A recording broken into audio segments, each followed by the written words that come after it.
Në sondazhin e radhës zëri shqiptarëve këtu në ABC News çdo të hënë në ora 22 tashmë që kemi lënë pas zgjedhjet e 9 nëntorit me rezultatet që tashmë ju i dini, sigurisht ka ardhur koha për të bërë edhe një analizë. Një analizë e cila në fakt bëhet më konkrete jo thjesht duke u nisur nga rezultati i disa zgjedhjeve lokale, por nga një moment historik të cilin kaloi Partia Socialiste diçka më shumë se 10 ditë më parë. Në 31 tetor, në kulm të një jave shumë të vështirë për socialistët, mbylli syt lideri historik i saj, Fatos Nano. Në një moshë fare të re dhe pas një smundje të rëndë e cila ju përsërit dhe pas një temi vendosje në frymëmarrje të induktuar, lideri socialist pra u shua në një moshë relativisht të re. Por shpreha e tij e bëre famshme dikur, unë jam Fatos Nano, pas më vjen historia, tregon që në fakt deri diku ajo u provua e vërtet. Fatos Nano bëri histori në skenën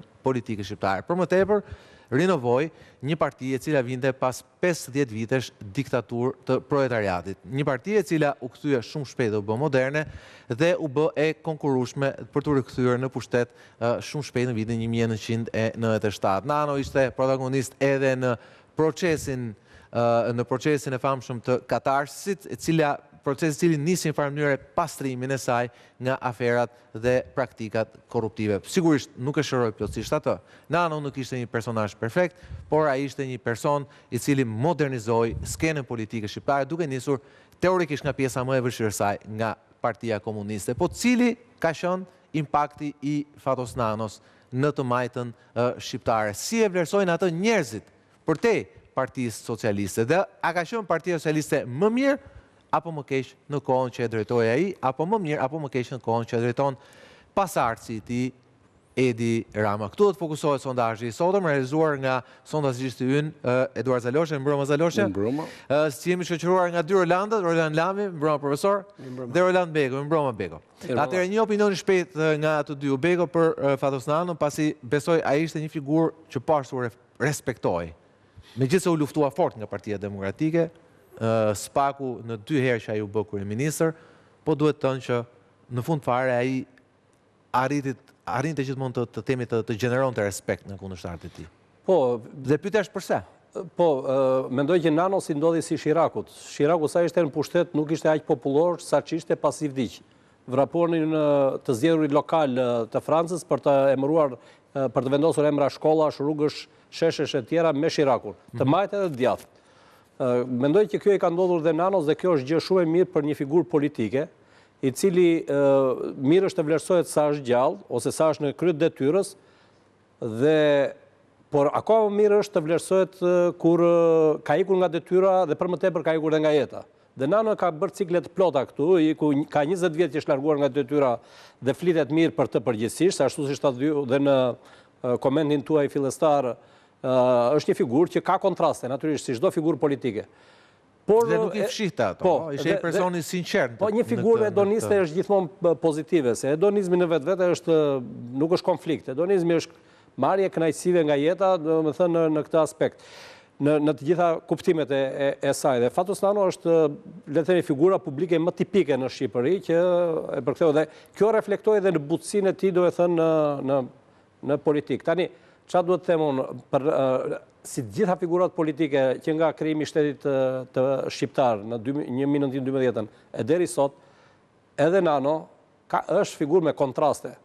Tani, thash dhe në një koment që kam bërë para disa ditësh, varet si e shikon, gotë gjysmë plot, gjysmë bosh. Nëse do që të gjesh elemente negativ, dhe Nano ka plot tranzicioni shqiptar, politika shqiptare, e për më tepër karakteri ballkanik i politikës shqiptare, ta jep këtë mundësi të gjesh defekte pa fund tek Nano.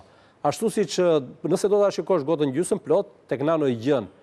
Po mendoj që i gjen më shumë element pozitiv se sa negativ. Vetëm po të jesh pastaj kulmi i cinikut, një cinik pa fund, pa limite, që të fillosh ta diskretosh figurën e Nanos. Tani çfarë i njoh u për merit Nanos dhe çfarë ja njoh, le të themi, domethënë si dështim në fazën e tij politike. Dhe këtu unë mendoj që për të analizuar Nanon mund ta ndajmë Nanon si njeri dhe Nanon si politikan. Tani, një politikan natyrisht duhet matet me objektivat që ka në qeverisje. Ai ka realizuar pritshmëritë që ka pasur si premtime elektorale në mandatet e tij qeverisje? Jo tamam. Jo tamam. jo tamam, po dhe me defektet e mëdha, por ka bërë disa gjëra që nuk vjen re. Disa reformat të cilat nuk janë më re dhe nuk janë thënë nga mediat shqiptare. Janë shumë reformat të rëndësishme ato. Për herë të parë, le të themi, u modernizuan bankat shqiptare. Shqipëria u bë me kushtetut. Vendosi politikën e dialogut dhe debatit. Nano me Berishën dolën në një debat publik që s'ka ndodhur më në historinë e politikës shqiptare.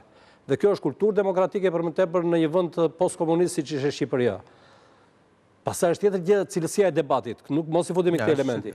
Por brenda Partisë Socialiste ai futi debatin, ju thatë që rinovoi Partinë Socialiste, po e rinovoi dhe ka rinovuar me votë. Ndryshe, do e thënë, kush hyri me votë, kush doli me votë nga politika. Ndryshe çka bërë pasardhësit e tij që ka vendosur vullnetin e tij personal në raport me votën. Dhe Partia Socialiste nga një parti që me nanon ishte më demokratike, partia e debatit, KPD-ja e famshme, domethënë unë dëgjova dhe ja 2 ditë më parë në YouTube dhe merr dhe më shumë vlera kur e dëgjon më larg. Debati fort. Debat shumë i fortë dhe s'ka ndodhur më. Dhe ishte i vërtet. Dhe jo vetëm që ishte vërtet, po thonë që jashtë në atë 10 orë të thotë vitit 2001, për shkak të replikave të forta brenda në Pallatin e Kongreseve, dora shkoi te Brezi. Por nuk doli kur. Pse? Sepse Nano arriti ta mbante debatin brenda normës politike. Po, brenda normës debatit politik. Por ajo që duhet të them është kjo, tani Nanon, pyetja që duhet bëjmë për Nanon është kjo, që Nano në fund, pasi e mbylli, ishte thjesht një njeri politik apo ishte një burr shteti?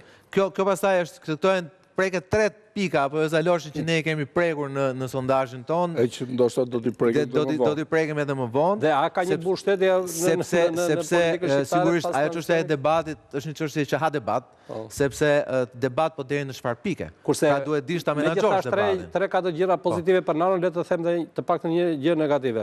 Nano u largua nga qeveria e tij, u largua nga pushteti për shkak të korrupsionit masiv. Pra, i dobët në raport me korrupsionin edhe dyta por as i pari dhe as i vetmi, dhe kjo duhet thënë. I lek në qeverisje. Ai ishte politikani i tranzicionit. Dhe politikani tipik i tranzicionit. Dhe nëse bëjmë pyetjen tjetër, Shqipëria në vetvete në 30 vjet ku ka dhe Nano një pjesë të rëndësishme të saj, ai ka realizuar qëllimet e saj, pra a është atje ku duhet të ishte apo është më keq? Pra, u them që Nano është pjesë do e thënë, është politikan i tranzicionit shqiptar, por që dhe nëse Shqipëria është vënuar në qëllimi final të integrimin evropian, pa diskutim që ka përjetësinë e tij. Si te korrupsioni, si tek megjithatë dalim te çështja e korrupsionit që sigurisht e mosbërjes së shtetit shqiptar si ne gjithë atëherë jemi, domethënë u bashkuam me zotin Berisha në vitin 2005, ose u bashkuam me zotin Berisha, po u bashkuam pikërisht për këto probleme që shfaqej qeverisja e socialistëve,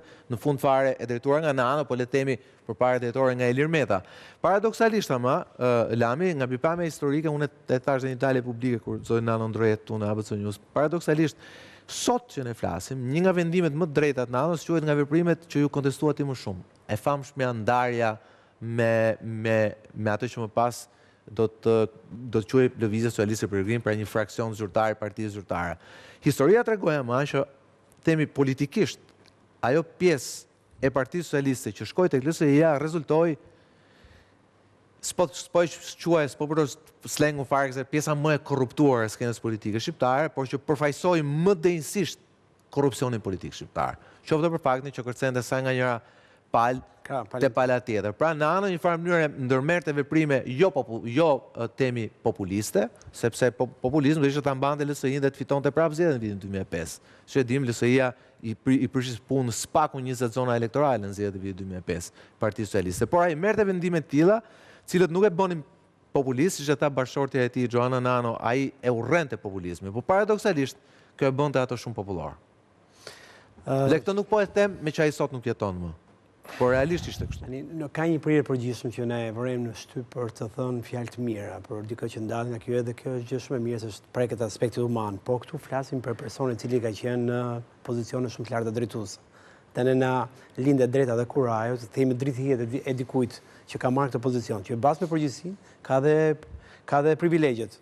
Kështu që zoti Nano, nëse do të analizojmë, ka disa aspekte pozitive që mund t'i themi shpejt e shpejt. Sigurisht ajo që e thatë ju reformoi një subjekt politik i cili ishte gati në gërmall, duke bërë një parti moderne, dhe të pranueshme dhe konkurrente që erdhi në zgjedhjet dhe Mos harro fitoi. që Nano u bë për herë të parë kryeministër mbas 20 shkurtit, kur Sigurisht, po. Dane Binaj dhe Kasioti Islami donin të çonin tanket shtypnin njerëz, kafkat e njerëzve. Po, elementi i dytë është elementi i mungesës akmarrjes, të bërë një burg pa drejtë dhe nuk u akmarr mbasi erdhin në pushtet, që është një komponent fisnik që nuk e gjen tek çdo lider. Ja që duhet t'ja njohim si element modern. Toleranca që mungon. Elementi tretë, thyrje një tabue, që zgjodhi monogamin dhe jo lidhet e shumë fishta që shumë politikanin një amballazhojnë dhe i fshejnë. Ai është tjetër revolucionit Po, tij. që për hir të vërtetë me gjithë kostot përkatëse, për publiku e pëlqeu sinqeritetin. Që tha der këtu, tha, Me sa duket nuk e ka shfrytzuar për mirë dhe Rama këtë lloj sinqeriteti që nganjëherë është më mirë qenë i sinqert me publikun se sa të bëj sikur. Por sigurisht ka edhe elementet e tjerë që bërë një katharës brenda partisë dhe korruptoi qeverinë. U bëri dorëheqjen si kryetar partije në 2005 duke dorëzuar leadershipin e ri i Partisë Socialiste zoti Rama, po donte të imponohej si kandidaturë me pa hir Partisë Socialiste për president. Megjithatë nuk ja mohon dot një gjë Sigurisht, që patjetër, ai iku realisht nga drejtimi i Partisë Iku, po Socialiste. nuk është se nuk u kthye. Mirë, dykim kishte ai, po ai hiku realisht. Nuk është se nuk u kthye pas here. Ai nga dritarja, jo nga dera. Kishte gjën e vet do të bëhej president e Republikës. Nuk kishte lulin Po nuk Partia kishte lulin Socialiste. kryetar. Patjetër. Diferencë e madhe. Diferencë shumë e madhe, se mund të bënte edhe si kukull, si ky tjetri, patjetër. Dhe nuk është se ja po ta them unë, nuk është se nga drejtuesit e vjetër, nga senatorët e Partisë Socialiste, nuk do të përmend emrat, ati nuk ju ofrua kjo mundësi. Ati ju ofrua mundësia që ta zgjidhte ai pasuesët e tij, tha jo, tha unë do ikë tha. Sigurisht, ky akt që njive dhe e vlerësojmë, por nuk është se nuk tentoi të futet në politikë. Kishte të tentoj të bëhej president e Republikës. Ishte shumë i ri në moshë. Fakti dhe ishte në moshën që në perëndim, shiko, ishte në moshën, ai doli nga politika. Jam 52 në moshën kur në perëndim fillohet politika. Jam vetë moshë, 52-53 vjeç. Unë fakte po them, nuk po. Jo, po fakti është debatojmë ama që ai nuk tentoi të kthehej po sot. Tentoi të impononte veten e tij për të qenë president e Republikës. Zgjodhi zoti Berisha, i cili vendosi një kukull dhe e komandonte deri vonë atë. Dhe i shohim rezultatet e kësaj. Nuk e bëri. Nuk zgjodhi që të qëndrojë Partinë Socialiste, që po qëndron Partinë Demokratike dhe zoti Berisha, që pavarësisht statutit thotë ndryshe. Edhe zoti Rama në 2009 që statuti thotë ndryshe. Patjetër. Por ama kur u shkëput. Jo tamam si Neni Basha. Jo tamam si Neni Basha, patjetër. Që ta jemi të saktë. Sigurisht. Por ama thuhet, kur humb. Megjithatë, në 2007 nuk është se nuk tentoi të futet në politikë, jo nga dera, por me dhunë, nëpërmjet imponimit. Do të bëjë president edhe duke flirtuar me Sali Berisha. Dhe fundit, bravo. Dhe fundit, nuk është se nuk kanë munguar raste që ka flirtuar me kundërshtarin për të bërë diversion brenda PS-s. Këto janë drithijet e këtij personazhi të cilët ne duam ta themi. Që të flirtonte me Ilir Medën. Pra ai luajti me temi me ose më saktë Sali Berisha luajti me të dy bashkë, patjetër. Sepse Fatos Nano në fund fare ishte i sinqert. Kërkonte dhe nuk është se nuk e kishte pa drejtë. Kërkonte të bëhej president e Republikës. Edhe kërkoi në një mënyrë soft. Dhe e kërkoi në mënyrë politike. Në mënyrë politike, soft, po jo e kërkoi në mënyrë politike. Ai ul bisedoi, nuk ai marrëveshje, kam qenë unë pallat brigadave 11 janar 2007. Bëri një marrëveshje. Pra nuk e fsheu, nuk e bëri prapa kulisave. Sigurisht, sigurisht. Lëvizje politikisht. Megjithatë Zaloshnja besoj që Nano mbetet popullor. Para se të dëgjojmë zërin e shqiptarëve, do ja të zërin tim. Patjetër. Mund të flas me orë të tëra për Fatos Nanon, se kam pas rastin ta njoh që kur isha fëmijë. Por e ke pas shok lagje domethënë. Jo, po vinte aty ke lagja jon gjutë, nuk e di, shkurtër shumë, po kishte një dorë fantastike për gjutje të lira në basketboll. I habitshëm. Kjo shpjegon pse pas ka zgjedh e dramën. I habitshëm. Nëse. Po nga gjithë analiza e gjithë karrierës tij politike, se po flasim për karrierën politike, akti më i rëndësishëm politik i tij, më i rëndësishëm i gjithave për mua është sepse është kryeminist i kryetari parë i qeverisë, që ka realizuar në 120 vjet historitë të Shqipërisë një rotacion normal pushteti me zgjedhje. I vetë një rotacion normal. Çdo rotacion tjetër ka pas formulat e veta. Ka pasur formulat e veta, ka pasur. Përfshirë 2013 thoni ju? Edhe për shkak të bashkimit 2013 Amoral PS LSI. Po. Kurse ai ishte tamam gare pastër elektorale, ku ai u fut me ato bindjen e tij që pa Lirmetën, pa këto partitë e vogla që kishte edhe qark, do fitonte, dhe nuk pati absolutisht asnjë papastërti, mund të thuhet, për atë kohë.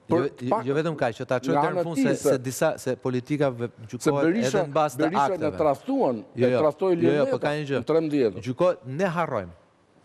Por ka qenë Fatos Nano i shoqëruar nga Ilir Kulla, që ka pritur Sali Berishën të vinte në zyrën e kryeministrisë për të dorëzuar dosjen e qeverisë.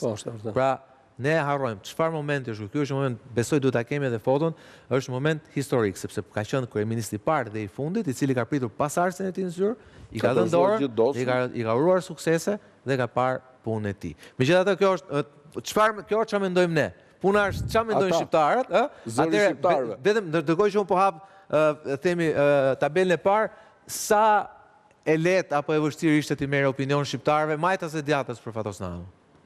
Edhe ky hyn nga ato sondazhet e rrallave që sa ju shpërnda linku i pyetësorit njerëzve, batareja e plotësimeve ishte e paparë. Pra, shikoj që ti ke një kampion të papar, ke 2217 përgjigje. Kjo është gati 2 fishi i kampionit që të përgjigje zakonisht sondazh. Kjo është edhe për një arsye që unë desha dinja dhe në qik opinionin në vete të Beratit dhe Vlorës, me qënë se ishin zgjedhjet atje dhe pra i përfshive shtova dhe pak kampionit, po nuk ka rëndësi. Rëndësi ka koha e plotësimit. Brënda 2 orëve të para, po thuj se gjithë ata që kishin ndërmend ta plotësonin e plotësuan. Dhe cila është pyetja e parë? Dhe pyetja e parë, çfarë opinioni keni për, çfarë vlerësimi keni për... Dhe këtu i bëre pa dallim, majtas e djatës. Të gjithë. Okej. Ndjekëm atëherë pyetjen e parë. Çfarë vlerësimi keni për karrierën politike të Fatos Nanos, janë të gjithë anketuarit? Anoj pozitiv 56.3% e shqiptarëve. 38.5% anoj negative, 5.2 janë dyzuar. Pra, një shumicë dërmuese opinion pozitiv, por nëse më lejon një koment, nëse jam sakt me koment Zaloshnja, mbetet figurë ndarëse. Patjetër se është një pjesë e elektoratit që për arsye të caktuara. Pra edhe pas vdekjes, temi edhe biologjike, mbetet... Por, dëgjoj, ka një gjë të rëndësishme, se në fakt ajo 56% që është shumë i rëndësishme. 56.3%, pse? Ata që anojnë pozitiv. Sepse aty as 3/4 e asaj, pjesës që anon pozitiv, nuk janë, vetëm 3/4 janë socialist, votu socialist. Pjesa tjetër, ajo qereku tjetër, janë ose njerëz që s'kanë votuar fare 11 janar, ose janë njerëz që kanë votuar për partitë vogla, madje ka dhe njerëz që kanë votuar për PD-n, tek ai 56% që anon pozitiv. Ndërsa aty tek ata të dyzuarit, edhe ai është shumë interesant, aty ka edhe votus socialist që janë të dyzuar. Tek ana këtej, pra tek ana negative 38.5% socialist apo LSI-ist, se mos janë LSI-ist. Aty janë njerëz që kanë votuar për PD-shën që përmbledh edhe LSI-n, por ka edhe njerëz që nuk kanë votuar fare ose për partitë e vogla. Beko? 56.3 nuk është keq. Nisur nga fakti që politika shqiptare në 35 vite ka qenë tmerrësisht e polarizuar. Shumë konfliktuale, bunker të qartë në pozicionim, flasë për elektoratin. Në falë, vetëm një shu. I bie rreth mbi 1 milion shqiptarë të rritur. Që kanë opinion pozitiv. Po, mbi 1 milion shqiptarë që jetojnë në Shqipëri. Që flasë për këta që banojnë këtu, se ne këta kemi. Së shpak. Këta kemi. Tani, ne mos të presim më shumë, se Fatos Nano nuk është as Churchill, që mbaroi luftën dhe humbi zgjedhjet, dhe as De Gaulle që bëri luftën, generali Francës, të gjithë e flasin e respektojnë, po kur vinte puna tek vota ishin të rezervuar dhe në 68 nuk bëj revolucioni që kërkoi vetë kokën e De Gaullit në thonjza domethënë. Tani, në këto kushte, them që është pozitive për Nanon. Shto këtu dhe faktin që Nanos ju vra Zem Hajdari, u bë 14 shtatori, pra politika ka qenë e dhunshme në raport me kohën kur qeveriste Nano. Ka një preptim të pambajtur, Nano, që ishte kthimi i parave të shqiptarëve. E vërtet është ajo, po mendoj gjithë ata që kanë biseduar, që e kanë ndetur afër në ato momente që e ka thënë, deklaratat e tij ka qenë temi më shumë e nxitur Takimi me nga situata emocionale. Takimi me Miloševićin që ende nuk është zbardhur. Rama deri diku e zbardh, nëse ajo do dali publike, do mendojmë diçka më ndryshe. Beqiri që në një bisedë që kam pasur me Nanon atë kohë, se ne u mërzitëm që ai takoi Miloševićin, më ka thënë që shkova atje sepse ma gërkuan dhe dihet kush, e tjerë. Por të gjitha këto mos harrojmë që ishte përpjekjet e perëndimit për të ndalur Milošević bënte atë që bën në Kosovë. Pra në atë kontekst ka qenë dhe vizit takimi i tij me Milošević. Dhe ajo që realisht i bashkon shqiptarët, domethënë, me sa kam parë në rrjetet sociale, kam qenë shumë kurioz këto ditë, është dhe fakti që, dakor, Nano ishte soft si natyrë politike, por nga ana tjetër ky soft lloku i tij bënte që ai të harronte dhe detyrat e shtëpisë që kishte si kryeminist dhe shpesh të ende kazinove. Edhe në momentin që ka ndodhur një ngjarje, do e thënë që pati një dramë në Karaburun. Në Karaburun, Fatos Nano ishte në kazino dhe shkapur, do me thënë, duke luajtur, dhe Berisha në parlament ka pasur një nga fjalimet më të rashpra të tij ndaj Fatos Nano në sy, po gjë më pozitive që mua më pëlqeut, e parë tani, do me thënë, në YouTube, ishte që Fatos Nano me një qetësi olimpike duronte të gjithë arsenalin e topave që lëshonte, topave të fyrive që lëshonte Berisha ndaj tij, dhe në një moment të fundit i tha, tani e kuptoj, tha, pse miqtë e mi më thonë që ti je aset i më i çmuar. Ishte gjigante. Ishte gjigante tani. Po, pa ma mos harrojmë që pasi viti ai humbi zgjedhjet, ë? Pra le temi situata është çik pak më ndryshe se ç'sot Lami.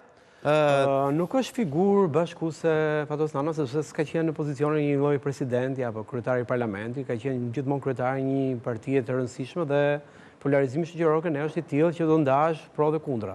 Së dyti, largësia nga politika e amniston individin dhe bën që njerëzit më shumë të zbusin nervat, i natet me ta, ndërsa prezenca e dikujt që vazhdon të jetë aty e i aktivizon dhe i bën më acarues, dhe ajo shpreha që ky vazhdon akoma apo ky vazhdon të marrë frymë akoma aty është një nga gjykime që njerëzit shprehin mlef ndaj një figure e cila ende vazhdon të ushtroj pushtetin pavarësisht kostove dhe konsumimit politik që e ka. Kështu që Fatos Nano ka ditur të largohet dhe ta shpëtoj veten, dhe lëkurën e tij, dhe të mbetet një imazh pozitiv për një pjesë mirë të opinionit publik. Beko? Ju përmendët diçka nga fjala që e bashkëshortes tij në Kjo fjali mua më bërë përshtypje, sepse unë besoj që se shumë veta kanë diskutuar raportin e tyre, ajo me Ren Mosh, etj. Por besoj që ajo ishte personi që e njohë më mirë nga të gjithë. Po, ka 25 vjet bashkë, nuk ka. Po, besoj që ajo e njohë më mirë nga të gjithë. Dhe ajo që më tha, ajo që tha ajo në fjalën e saj që ishte një person që urrente populizmin. Këtu duhet të futem. Nga ana tjetër, ai mbete një personazh shumë popullor. Po, këtu duhet të futem. Do e thënë në kuptimin e shkencave politike, populizmi baraz me misionarin. Pra, ai që quhen veten misionar është populist, është lider populist. Nano nuk e quan dhe veten misionar. Po ta quan dhe veten misionar, do ngulej me thonj, siç janë ngulur këta të tjerët. Edhe nuk do ta lëshonte në asnjë lloj mënyre, sepse thotë uja misionar dhe duhet ta çoj ta përmbush misionin tim historik. Kjo që nga aseta. Integrimin e Shqipërisë në BE ose bërjen e shtetit modern shqiptar. Nano nuk e bëri këtë gjë. Nuk e bëri sepse pikërisht nuk e quante veten misionar, baraz nuk e quante, nuk e duronte dot populizmin, por pikërisht këto karakteristika, këto cilësi, një figurë politike e bëjnë më popullor se sa ai që e do me çdo kusht jetë popullor. Se ishte i sinqert. Se ishte i sinqert në këtë gjë. Do shtoj edhe një gjë fare të vogël. Para se të nisë sondazhin, mendonja, parashikoja që mosha mesatare atyre që kanë opinion pozitiv për Nanon do jetë çik më e madhe se mosha mesatare e popullsisë së rritur. Në fakt, rezultoi që mosha mesatare e këtyre që përkrahin ose që kanë opinion pozitiv për Nanon është pothuajse njësoj me pjesën tjetër. Pra, edhe kjo tregon që edhe të rinjt, ndoshta edhe nga ceremonitë që u bënde, që ekspozimi shumë i madh gjatë kohës dhe pas vdekjes tij, kjo mund të ketë ndikuar që dhe mosha e re të jetë ekspozuar ndaj karrierës së Fatos Nanos. Megjithatë, duhet të thënë një gjë që Lami ai mbeti edhe në stilin e tij tjetës, dikush e quante kontravers, dikush e quante modern. Pra le të themi modelet tilla, do të thënë ai ishte e quajtit në nivelet e hedonizmit Beko, po ishte ai person që e shionte jetën dhe ishte i sinqert në këtë pjesë. Pra ishte i person që shionte kazinon dhe nuk ishte turp për këtë, pra nuk e quante turp që ai shkonte edhe në fundjava kazinon. Kemi presidentin Trump që shkon me Air Force One çdo 3 ditë dhe luan golf në Florida. Pra le të themi sot modeli i Nanos sot reflektohet tek modeli Trump. Që edhe ai ka një bashkëshorte shumë të re, pra le të themi nuk ka pasur, edhe zoti Trump nuk ka pasur atë, edhe ai atë sikletin që kur një marrëdhënie mbaronte dhe ai niste një tjetër, pra është martuar 3-4 herë, ka fëmijë me spaku 3 nga ish-gratë e tij. Pra le të themi modeli Nanos tek brezi i ri sot paradoksalisht mbetet shumë më koherent se sa ajo që e quajtet ju hipokrizia shoqërore në përgjithësi që reflektohet nga politika aktive sot në Shqipëri. Po, dhe për të ndërtuar një lloj modeli puritan. Po ndërkohë që informacionet që ka njerëzit, dhe afërsitë që ka njerëzit me të, kuptojnë që ka një shtirje tek individi. Dhe Nano kishte një raport sinqert me veset e tij, do thonim, që nuk i fshete veset. Çdo njeri ka veset e vet, a? Patjetër. Po Nano ishte i sinqert dhe shoqëria me sa duket edhe ja pranonte. Dhe ky korelacion me sa duket shoqëria do më shumë sinqeritet se hipokrizin. Me sa duket shoqëria jonë e pranonte këtë vetë, se jo në gjitha shoqëritë mund të funksionojë kjo. Ka shoqëri të cilët tentojnë ta shohin dhe ta projektojnë lidhje. Pranoi Amerika Donald Trump, a? Dakor, pra, është Amerika, po Gjermania nuk mund ta pranojë për shkak. Franca s'mund ta pranojë, fjala vjen, no? Po marr disa modele. Franca pati Mitterrandin. Po, pra, do të them që shoqëria me grup paralele, shoqëria me fëmijë paralel. Futi mod, jam dakord. Dhe paradoksalisht Jacques Chirac nuk e pranoi që ishte ndoshta më asket në jetën e tij. Po, edhe Chiracu nuk ishte edhe më i sinqert, ishte më pak i sinqert. Duhet ishte më pak i sinqert. Për publikun, pra, ka dy arketipe. Arketipet të cilët tentojnë ta fshejnë vesin dhe ndërtojnë modelin tek shoqëria dhe bëjnë gjithçka për ta ndërtuar këtë model, nga jetë sforcuar, hipokrit, dhe njerëzit e mbesojnë dhe e vlerësojnë për këtë pjesë. Dhe është dhe leadershipi i cili i ekspozon vetes e tij dhe është transparent dhe i sinqert me publikun. Sot, dhe këtu vi tek zoti Balla, ideja që arketipi që ofron Nano është shumë herë më moderne sot se arketipi i parë që përsërita unë, sepse sot është bërë vërtet një stil dhe një mënyrë të komunikuarit me publikun që njerëzit ekspozojnë dhe veset e tyre dhe i thonë publikut ti më voton dhe më pranon kështu siç jam. Nëse gjykon që unë blej.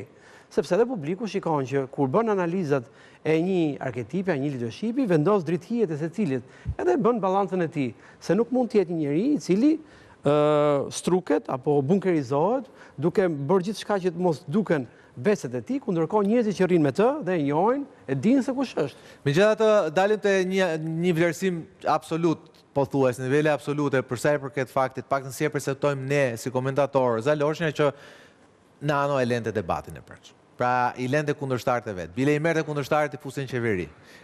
Siç e tha vetë Edi Ramën, që e hëngrin punë politikisht, e soli ai nga Parisi. 120 vjet histori shqiptare, ne nuk kemi parë një lider që të ketë gjithë pushtetin në dorë dhe të lejojë aq shumë debat dhe aq shumë. E bëri dhe zogu me kundërshtarët e vet. E bëri, po jo në këtë nivel. Jo në këtë nivel. E bëri dhe zogu. Dhe zogu ndoshta i takon më shumë Rita se ka qenë kohë tjetër shumë më e mbyllur. Po Nanos nuk e heqim dot të merit. Por çfarë mendojnë shqiptarët për këtë? Kjo ka qenë pyetja jonë e dytë në sondazhin tonë zëri shqiptarëve. Votuesit, kjo është për votuesit socialistë apo? Kjo është vetëm votuesit socialistë se i përket partisë tyre. Partisë tyre. Fatos Nano e stimulonte debatin e mërshëm PS. Si e konsideroni këtë? Një gjë e mirë, thon 28.4% e të majtëve. Përplasjet e brendshme kanë dëmtuar të majtën, thon 25.5% e tyre. 46.1% thon përplasjet e brendshme kanë ndihmuar gjithmonë kundërshtarin. Pra, Sali Berisha, Beko. Jam të vërtet, mendoj unë në këtë konstatim, sepse dihet jo vetëm tek në PS, por në çdo parti politike, përplasjet e brendshme bëjnë që kur zihen dy fiton i treti.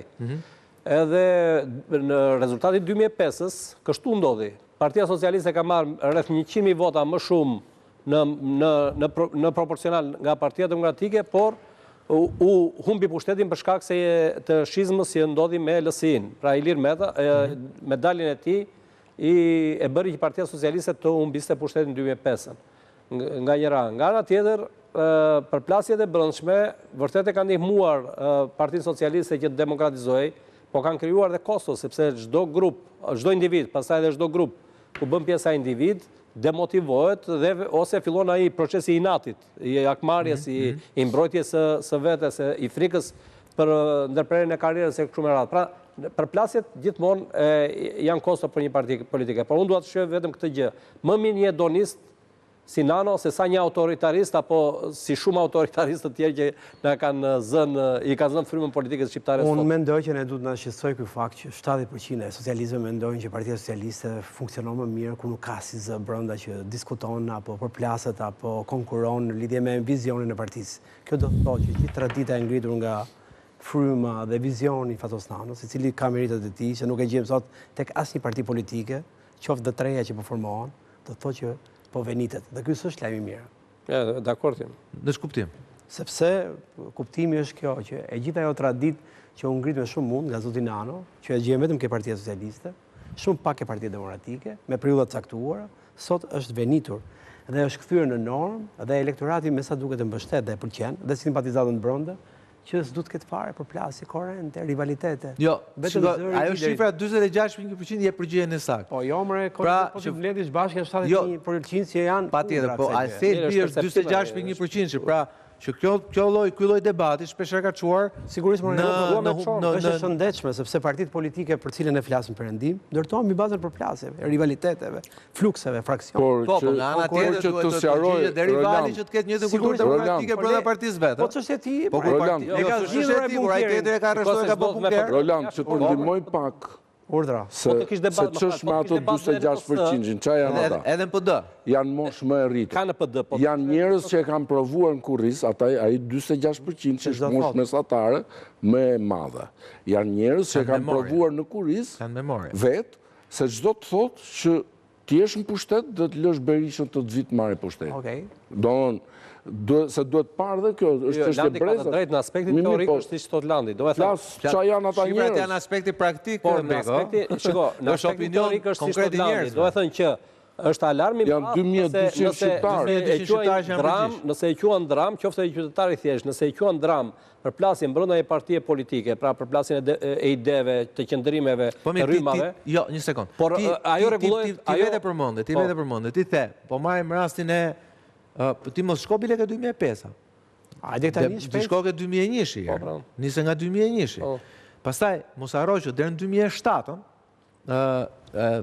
derisa fitoi Edi Rama Bashkinë e Tiranës, PS-ja ishte zyrtarisht e ndarmë. Me dy flukse, patjetër. Jo ishte zyrtar. Patjetër. Se mbaj mend në njërin krah që bilet e zgjedhje e zotit Majko si sekretari i përgjithshëm, u bë atëherë me qëllim që zoti Majko ishte përfaqësuesi i kraut skeptik, pra që tipi je kryetar i partisë, ke marrë zyrën e kryetarit, po nuk je akoma kryetari i partisë. Pra, dhe temi kjo nuk është se nuk krij pak tensione, zoti Meta u bë shumë faktor atëherë për shkak kësaj përçarje zyrtare që kishte PS-ja vet.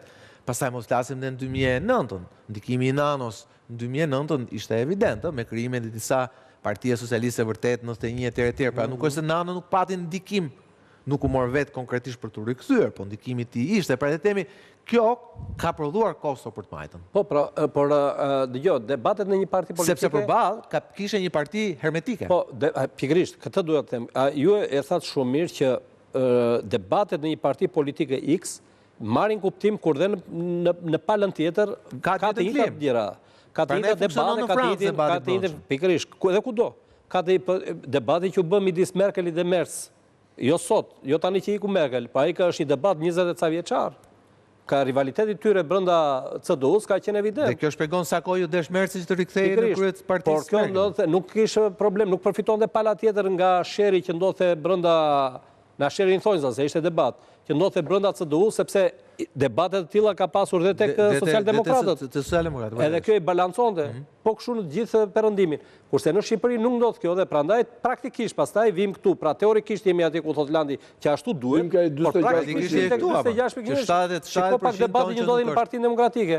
Me këtë debat të dyja krahët, çdo lloj situate do që larguar disa herë nga pushteti, nuk largohet nga pushteti sepse te opozita, do të thënë, është një debat ekzistencial, gjë që nuk ndodh tek partia tjetër dhe përpasoj fiton ajo që ka debatin. Pra, në raport me demokraci fiton disiplina, kjo është idea, në Shqipëri. Dhe kjo është kuptimi i demokracisë. Pyetja që jep përgjigje kësaj, duhet japi përgjigje kësaj dileme që hap ky temi kjo e dhënë, pra që një dhënë temi shumë e interpretueshme nëse debati i brendshëm është i mirë apo jo për socialistët, përkthehet në një pyetje tjetër. Partia Socialiste ka qenë më mirë në kohën e Nanos apo në kohën e Ramës? Për këtë më njëherë pas publicitetit.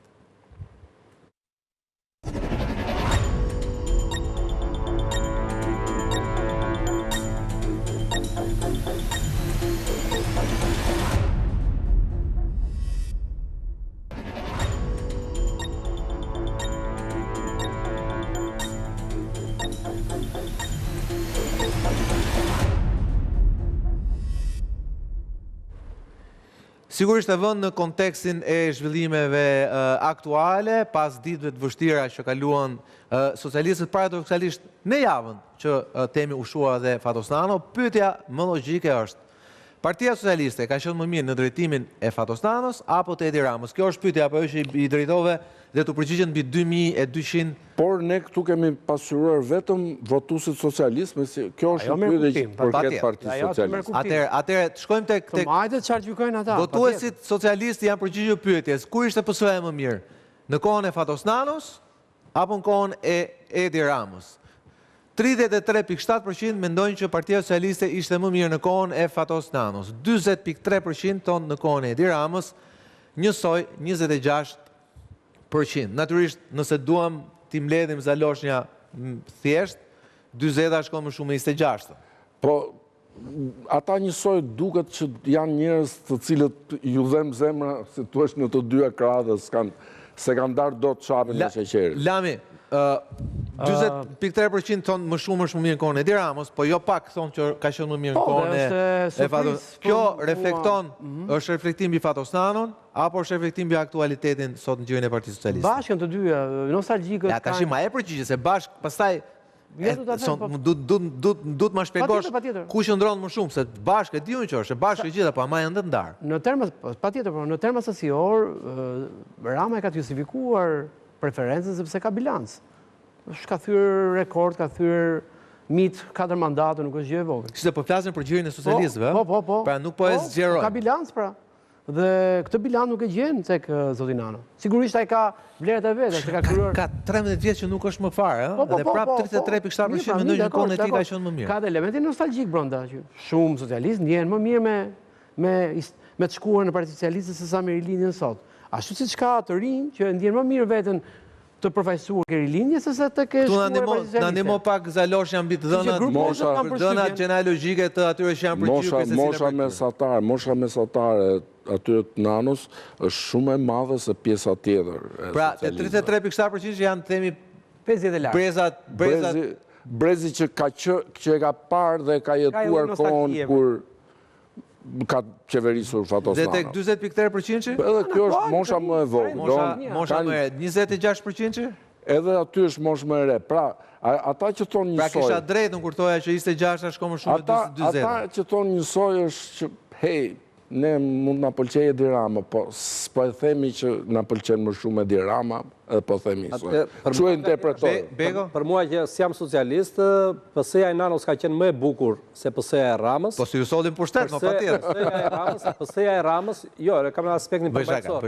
PS-ja e Ramës është më efektive, pra është njësoj si Rama ka një ekip italian që i duhet rezultati, i luan në mbrojtje, bën golat, i duhen 3 pikëshët, kurse Nano mund të themi një ekip brazilian i cili bën spektakël, po ndoshta bëri spektakël, por ndoshta nuk synonte po eliminohet me penalti.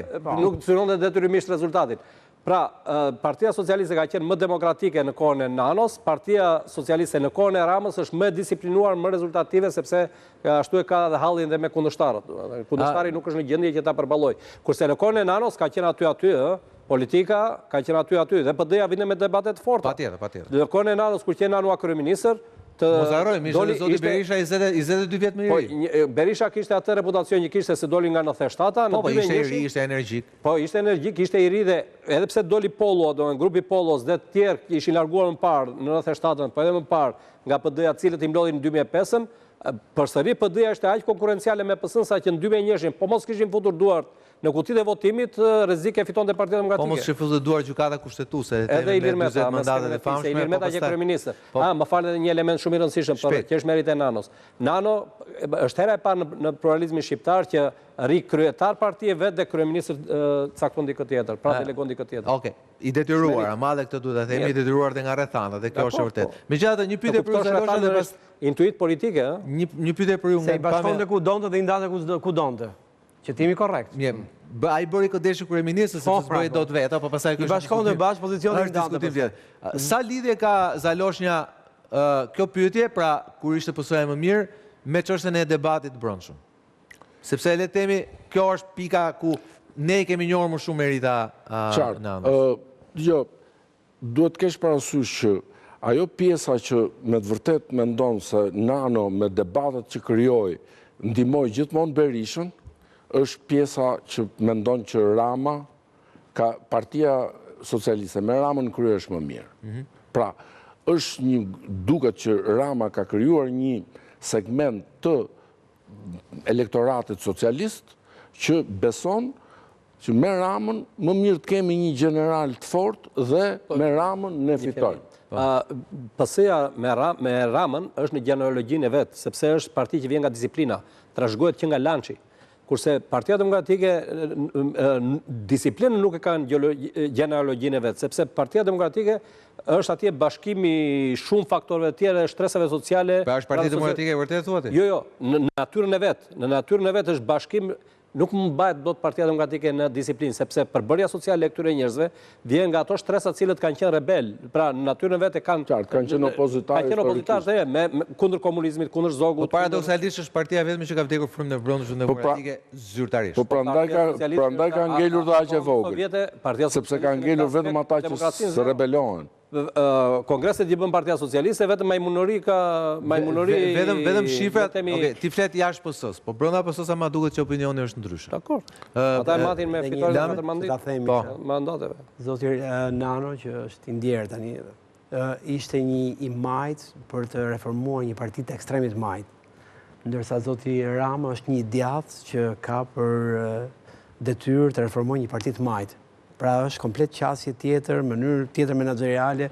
Puna është cila është më e suksesshme. Më e suksesshme tregojnë rezultatet dhe rezultatet janë më kokëforte se ç'mund të kemi ne perceptimet tona për secilin lider. Kur rezultatet flasin, ato janë kokëforte, ti i detyruar ti respektosh, ti imponosh. Ajo thotë për sa kohë jep rezultat kjo gjë, unë nuk kam asnjë arsye ta ndryshoj atë gjë. Dhe kjo është dhe kur flasin shqiptar, ne gjithë duhet të heshtim apo jo? Siç folën dje në zgjedhjet lokale. Lami, faleminderit Beko, faleminderit Zalosha për këtë sondazh interesant që është sa i vjetër, po dhe aq aktual lidhur me zhvillimet politike në vend. Me zëri shqiptarë do të takohemi të hënën tjetër në orën 22. Qëndroni në ABC News.